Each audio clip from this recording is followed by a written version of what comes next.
Hey there, Ravens flock. Welcome back to Baltimore Talk, the weekly podcast giving you a recap of every Baltimore Ravens game from now to postseason. I'm your host, Anthony Propst, and I'll be giving you everything you missed, plus my own personal thoughts, opinions, and analysis. This week was the Week 4 contest between Baltimore Ravens and Josh Allen and those Buffalo Bills. It was an interesting game with high stakes that took a turn like we've seen before, and man, was it hurtful to watch. They definitely had a battle against some strong weather conditions, and it was really difficult for both teams to make plays. Before all that, though, Thursday, September 29th, it was reported that the defensive tackle Michael Pierce is undergoing bicep surgery and will see his season end after only 3 short weeks. He'll be placed on the injured reserve list for the time, but we do not expect to see him back this year, which unfortunately sucks because he is one of our bigwigs up front, and we will definitely feel his loss and have to adjust to it as well. Now, let's kick things off with the opening coin toss, which Buffalo did win, and in a surprising decision, they decided to receive the ball, which is very interesting because, as I said, weeks 1 through 3, you don't typically see teams doing that. I say it's always better to get the ball at the start of the third quarter because the first half can be a rocky one, and most teams are a second half team, and Buffalo did show that yesterday. Once the kick was sent and Buffalo started their opening drive, Marcus Peters had great pass coverage, forcing Buffalo to a 2nd and 8 situation. And like his teammate, on the next play, the defensive genius himself, Marlon Humphrey, did what he does and got the stop, forcing the Bills to a 3rd and 8 situation, forcing them to make the decision to punt the ball away. On the Ravens' opening drive, Lamar got the snap and gave the handoff to Patrick Ricard, which doesn't go anywhere and is stopped. However, though, on the next play, Lamar is really starting to like these shovel passes because he sends one to J.K. Dobbins, who gets his first touchdown of the game. Justin Tucker, the stud who never misses a shot, gets a field goal as Baltimore takes an early lead, making it 7-0. Back on the Bills' side, Stephon Diggs did get the first down for Buffalo on their next series, but it did have a penalty on that play with 12 men on the field, so that did get called back. That didn't stop Josh Allen, though, because he did, on the next play, get the first down himself. Brandon Stevens stepped up just like last week and forced the Bills to a 4th down situation, and it was awesome to see because he really has been killing it in these past few weeks on defense, being able to make big plays and make stops, forcing these 4th down situations, and it's great to see. The Bills did get the field goal, putting themselves on the board, making it now a 7-3 game. On the Ravens' next drive, Lamar did have the pocket collapse on him, and he had to run the ball himself for a short gain of only 4 yards. In quick succession, on the next 2 plays, both studs who never disappoint, J.K. Dobbins and Devin Duvernay, both got back-to-back first down completions. And watching that was absolutely beautiful because seeing these two get those yards and move those chains in quick succession was definition of Ravens football. On the next play, with the weather conditions, Rashad Bateman did drop that pass that he was sent from Lamar, but it happens because these weather conditions, it was raining hard, it was coming down really good, so I understand that the rain does get in the way. It's hard to grab the ball, it's hard to grip the ball with it being so slick and being so wet in these types of things. To make up for it, though, Justice Hill gets a nice handoff and gains some yards for the Ravens, making it a 3rd and 9. Lamar, once again, with the quickness, took it off and gets the first down. J.K. Dobbins then gets a handoff and gains only 2 yards. Robinson now also gets a swift handoff from a gain of 3. And then Bateman makes up for his mistake by getting a 13-yard dart for the first down. And these Ravens, they're making quick work. They're getting short yards. They're getting quick passes. They're getting these yards. They're really moving the chains, moving first downs. They're getting completions. And you can't say that they're not a first-half team because this just shows, they know how to get conversions. They were really doing it well yesterday with these conversions and getting the first downs and getting these types of yards despite the rain, despite the wind, despite all the messed up penalties that were handed to them.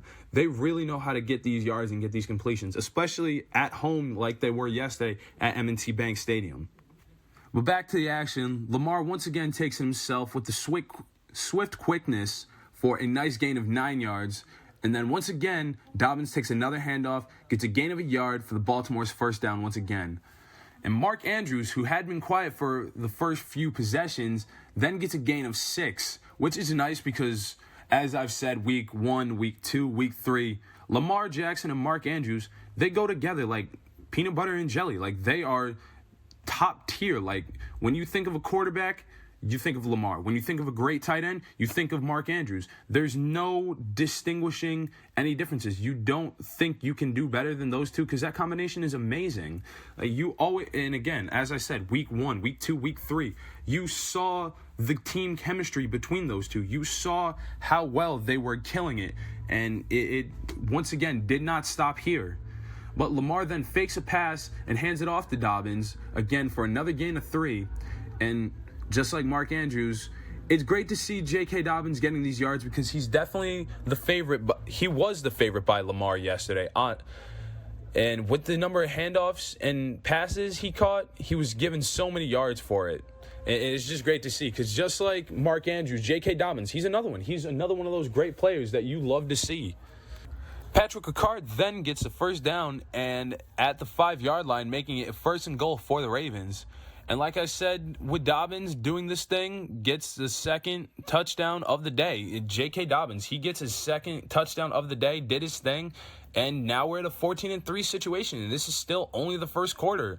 Like, I don't know what to say, how they do it. I don't know what type of practicing they do. I don't know where they get these schemes from, but, like, it's just tremendous to see Baltimore be this type of team because we know in years past, during weeks 1, 2, 3, yada, yada, yada, we see these teams, you see them on a good rise, but then you see them fall, and then you see them start to pick back up a little bit in years past, in years prior. But Baltimore is really having a good year so far, despite now what happens later in the game, but you really see how well Baltimore knows the game of football and their schemes and the way they like to set up their plays. It's just absolutely amazing. But on the Bills' next drive, they unfortunately fumble the ball, and Marcus Williams, the stud himself on defense, recovers the ball back to Baltimore. And it's just great to see. Like, that's another thing. You can't just have an offensive team. You have to have a defensive team, too. And Baltimore definitely does the same thing. On the defensive side, they get those hands up. They make those plays. They get to the ball. They force turnovers. They force fumbles. And Marcus Williams did it himself, and he forced the turnover for Buffalo and giving it back to his own team to put Lamar back out on that field. And back on offense, Lamar in lots of trouble with the pocket collapsing on him heavily. And I really mean heavily because they all tried to take him down, but he shook off those tackles and then gave it straight to Dobbins to get the first down. This is what did end the first quarter, and overall, pretty first decent quarter. Honestly, given the weather conditions and how hard it was raining in the wind, it was definitely a good first quarter, and that energy was carried over into the second. So staying out on offense to start the second quarter, Lamar tries to throw a pass to Mark Andrews, but overthrows him just by a little bit, and he unfortunately couldn't get that one. Justice Hill gets a nice handoff, though, and gets a gain of 4 yards. Mark Andrews then tried again and had a catch, but it was just shy of the goal line. However, it did get called back for an offensive pass interference on himself. And you never like to see that offensive pass interference. It's never a good thing to see when you get those kinds of yards. But on the next play, Lamar did get sacked, forcing the field goal unit to come onto the field. And Justin Tucker, despite the weather conditions and everything going on, he swiftly puts up another 3 points, making it 17-3. The defense on the next series did have a great one by stuffing the Bills like pizza crust and forcing them to punt the ball away for the first time yesterday. And that honestly, that defensive series was great. They went just ham, and they absolutely just stopped Buffalo straight at the line. And it's just great to see. You just love to see when your defense can make stops like this, honestly. But let's see here. I don't even know where to continue because I'm still just baffled and blown away by the defense. Like, you just love to see these guys do what they do. But I do know where to go. I don't know what type of film the Bills watched, and they definitely were trying to take on Lamar. They were trying to pick on him and take him out because on this next offensive series, they collapsed the pocket on him, and he had to panic toss it to Patrick Ricard for a gain of only 4 yards. Dobbins once again gets the first gain of this next series, and it was a great one. Like, it was 16 yards, and he got that first down. He then gets the ball on the next play and gets another gain of only a yard, though. It is, however, called back because of a holding penalty by the rookie, Tyler Lindenbaum, which forced the Ravens go back 10 yards. This next play, though, blew my absolute mind seeing it. So, let me paint you a picture here. Lamar gets a crazy shake, throws the ball to Mark Andrews, who misses it, and it goes up in the air, and then is caught by Devin Duvernay. And this one is absolutely stunning. Like, I don't even know how, like, when I watched this yesterday, it blew my mind. Like, you see Lamar shake the tackles as he does, throw to his favorite target, who misses, but then his guy, his boy, Devin Duvernay, had his back and got that ball and got the first down for that. It was stunning. Like, if I could go back and rewatch it over again for the first time, I would, because that had to be my all-time favorite play of the half. Like, that was definitely a highlight moment and a highlight save for them right there. Like, you had to be there just to see it. It was absolutely insane the way it just tipped off his hands and into Duvernay's arms. It was crazy. But back to the action. Ricard once again gets a gain of 7 yards. Justice Hill gets himself a first down on this drive. More than that, he gets a sack. I don't know where my script went wrong here, and I don't know if I'm repeating, but that's okay. I'm not a professional. We all make mistakes. Lamar did get sacked, though, on this drive, making it a 3rd and 18 situation. And Devin Duvernay gets a gain of 9, forcing it to a 4 and 9 situation. And the Ravens do get a delay of game penalty. Fortunately, Justin Tucker showed off why he's the best kicker in the NFL with a stunning 51-yard field goal, pushing it even further to a 20-3 game. On the next defensive series, Baltimore holds the Bills down very hard and forcing them, once again, to punt the ball for 43 yards, their second of the day. And it's crazy that Baltimore is able to just hold teams back and force them to make these decisions instead of some teams who like to go for it on 4th down and everything. Baltimore knows how to just hold it down and force the punt, and this was another 43-yard punt for Buffalo. But back on the offensive series, Lamar fakes a handoff to Dobbins and passes it to Mark, and somehow it's called back due to an ineligible receiver downfield. Lamar then misses a pass to Bateman, who after being a stud last week, he did get points last week, he did get yards this week, not as many as last week or past weeks, but as Bateman is a stud, just like everybody else, people were having difficulties yesterday because it's the rain, it's the downpour. Teams had to adjust and some had to take off their gloves, some had to put gloves on to get these catches. But unfortunately, that ball was not caught, and it's just crazy to see. But Justice Hill then does get a soft toss from Lamar, who does get the first for 10 more yards, moving those chains down. And by the 2-minute warning, Baltimore is forced to punt the ball away for their first time today because Buffalo was able to hold them down. They were able to hold them back. And again, all great defensive teams, they know how to make stops. They know how to keep teams from going any further.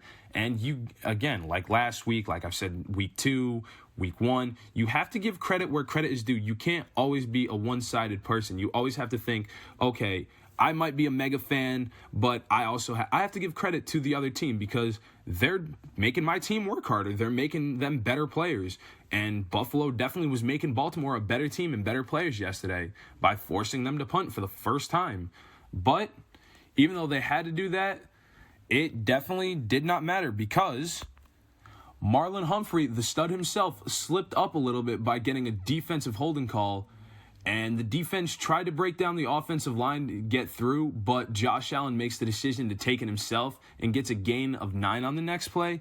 But, again, Calais Campbell gets a tip on that ball that Josh Allen tried to throw, and Patrick Queen almost had it. Like, he almost had it, but he couldn't get it. And he definitely was feeling the loss of that. You saw him mad at himself for a good hot minute because he knows in his own mind, I could have caught that. I could have made that. And we all know he could have, but it happens. You miss catches because you don't expect it always to come to you. You know what I mean? You don't always expect things to go your way. You don't expect it. It's kind of like in the moment situation. After that, though, the Bills did decide to take their first 30-second timeout of the half. And once they get back on the field with only 13 seconds left in the half, the Bills get their first touchdown of the day, making it only a 10-point game, being 20-10.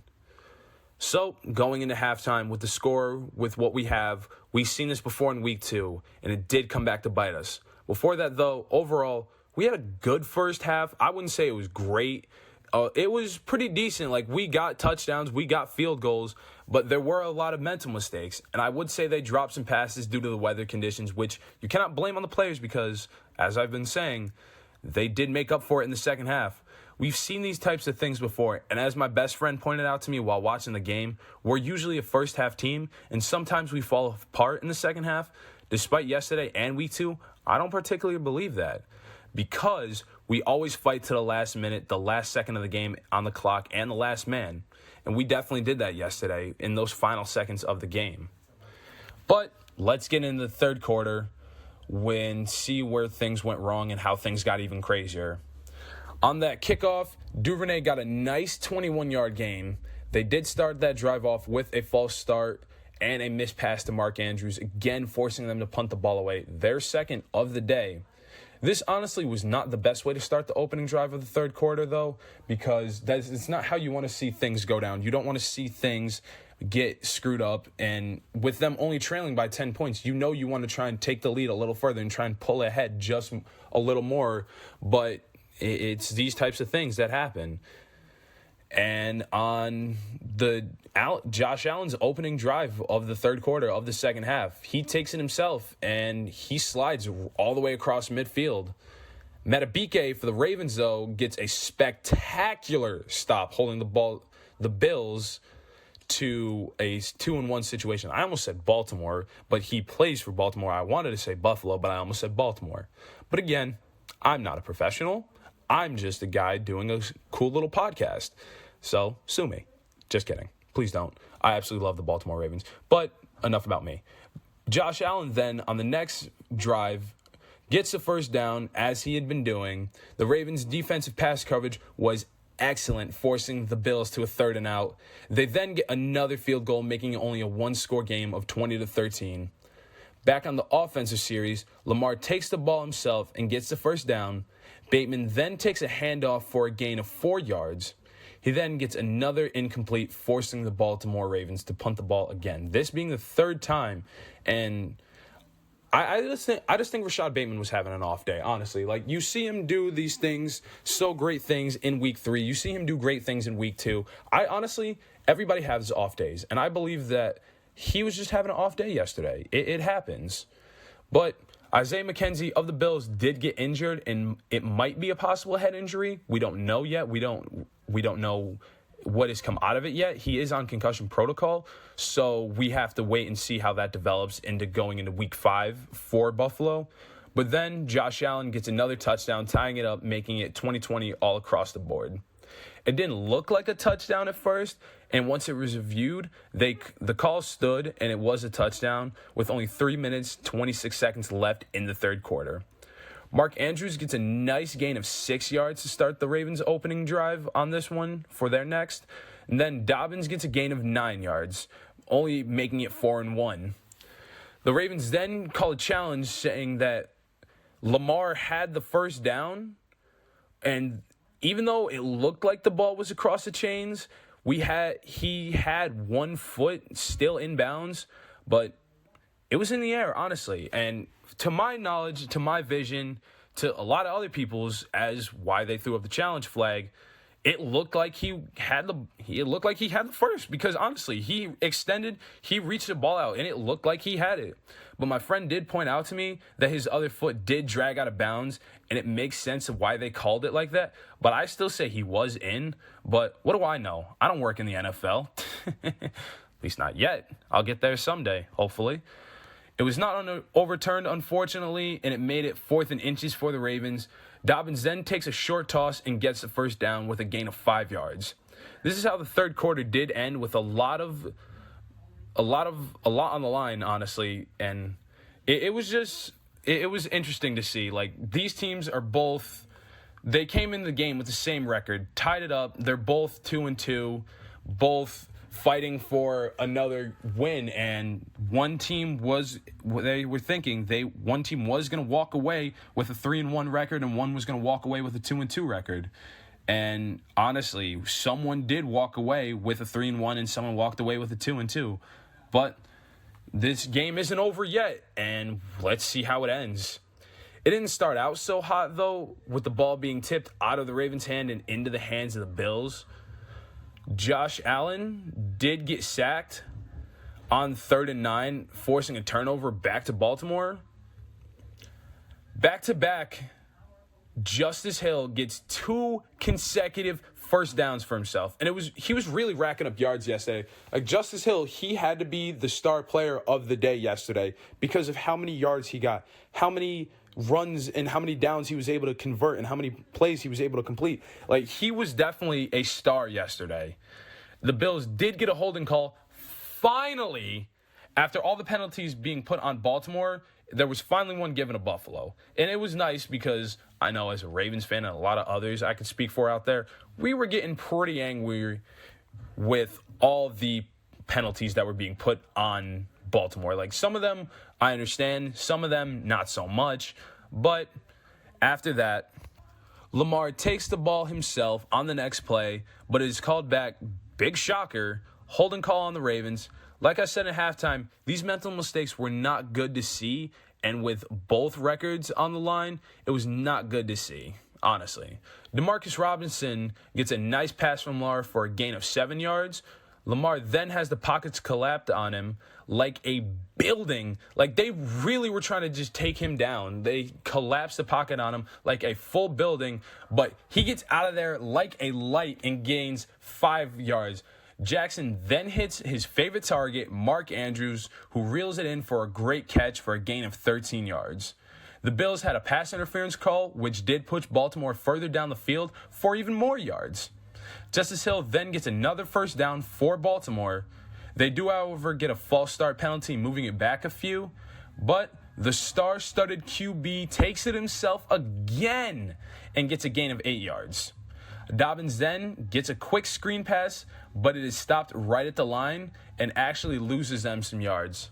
Now pushing the big envelope, Lamar turns into the Roadrunner of all things and takes it for 18 yards, getting a 1st and goal. And I don't know how many times I got to say it. I know everybody says Lamar's not a quarterback, he's a running back, but he just proves time and time again why he can be a great quarterback. Because, again, you can't be a great quarterback without having the speed and without having the quickness. You can't be a great quarterback without having to take those chances and run the ball. And most quarterbacks will run it like 2, 3, maybe even 5 yards and then get out of bounds or get taken down. No. But Lamar himself knows what he's doing and takes it for a swift 18-yard gain, making it 1st and goal. It's crazy. And this is exactly why he got MVP of the month of September for this season already, and why he broke 2 records in only 3 weeks.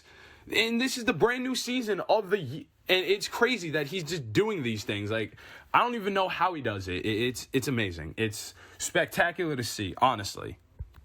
Back at it, though. A nice pass to Duvernay makes it 2nd and goal for the Ravens.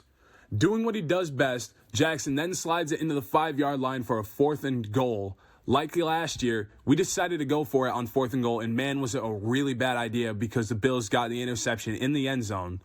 Lamar was not happy walking off that field after that one. He did go on to say in a post-game interview, though, and I quote, "I seen Duve in the corner late. If I was able to see him right off the bat, it would have been a touchdown." I apologize for messing up that quote, but it happens. This just shows that even a great quarterback like Lamar Jackson makes mistakes from time to time, but you cannot hold it against him. Honestly, like those things happen. Quarterbacks mess up. Players don't get shots like they should. Quarterbacks don't see the receivers right off rip. But again, I'm not trying to dog anybody because I'm a Baltimore fan. I'm a Lamar Jackson fan. I will never say my team is doing bad. I will never say anything like that because it's those things happen. We always have to remember it happens. You can never fault a player or a quarterback because if those things are happening on your offense, that just means the other team is having a really good defensive series. And he also said that the Bills, they had their hands up. They had their hands in his way, and he had to shake out of the pocket. And it was just a late-minute decision, and it was really held up. So he kind of just had to do what he had to do. So you can't really fault him for that. Josh Allen, being one of the best quarterbacks in the league, takes it himself and gets the first down into Ravens territory. Buffalo did get pushed back by a false start call, though. Even though it happened, somehow they call a roughing the passer call on Baltimore, which, in my opinion, I say was complete garbage. Because watching the replay, and in every other NFL game, Allen threw the ball a second before he was tackled. And it was raining. The ground was wet. Like, I don't understand why it was called what it was called, because I personally say it was a bad call on the official's part. However, though, Patrick Queen then makes up for the defense on the next play by getting a big stop. Bills, on 2nd and 11, do have some chance, and they end up getting the first down. The Ravens then decide to take their second timeout of the half. Back on the field, the Bills get a 2nd and 2 situation. With this time dwindling down, Baltimore then takes their third and final timeout of the game. With there being less than 10 seconds left in the game, the Bills take their final timeout with some infighting amongst the Ravens on what to do on defense. And Buffalo did take advantage of that and ended up ending the game at 3 seconds left, making it a 23-20 game. And it was hard to see the team fighting on the decision to make, because with there only being 3 seconds left, with Buffalo having so many more timeouts, it was just hard to watch, because you never want to see teammates fight. You never want to see them argue. You always want to see them stay on the same page. You always want to see them try and cooperate and work together for these types of things. And obviously, decisions get made that some players might not like. Some decisions might get played that they do like, and it's hard to see. It's hard to watch, but honestly, I don't know what to say at the end of the game, because it was a well-fought at the end of the day. This game came down to final seconds of the game, and as it should. Would I have liked to see us win? Of course. I've been a Ravens fan for years and wouldn't have started this podcast itself if I didn't love my team. In the post-game interview, while talking as a whole, John Harbaugh did say, you go back and look at all the little things that happen in the game. You know why drives don't get extended or whatever goes on. That's football. We're fighting and trying to do the best we can to score more points, and that's football. That's the football game. And honestly, I can't agree more or begin to say any less, because he's right. That's just how the game is played and done, honestly. We all have those games, and trying to fight through those weather conditions are hard. We might not have walked away with the win, but we did walk away with some good knowledge of what needs to be done, what needs to be changed, and where to go from here. Like, we understand now what needs to be done, like where we need to fix some of our defensive schemes, where we need to make sure that we have ball security, and we need to make sure that we're not getting those silly mental mistakes of offsides or holding calls or offensive pass interference calls. We always need to make sure we're doing what we do. And again, I cannot say this enough. I am a Baltimore fan through and through. I will always support my team no matter how many losses they take or no matter how many wins they get. There will always be some things that need to be adjusted and some things that need to be changed. And you always got to make sure that things are locked down, secured. Make sure that your players are good, strong, healthy, and your playbook is nice and tight. And make sure during the week before the next game, you watch film. You make sure that you take care of things and get things done like you need to and like things should be. But, like I've said, it happens. I'm a Baltimore fan, and I will continue to be a Baltimore fan till forever. Next week, we'll be back at home once again taking on Joe Burrow and the Cincinnati Bengals on Sunday night. Thank you all once again for listening here on Baltimore Talk. I've been your host, Anthony Propst, and I'll see you next week. Goodbye.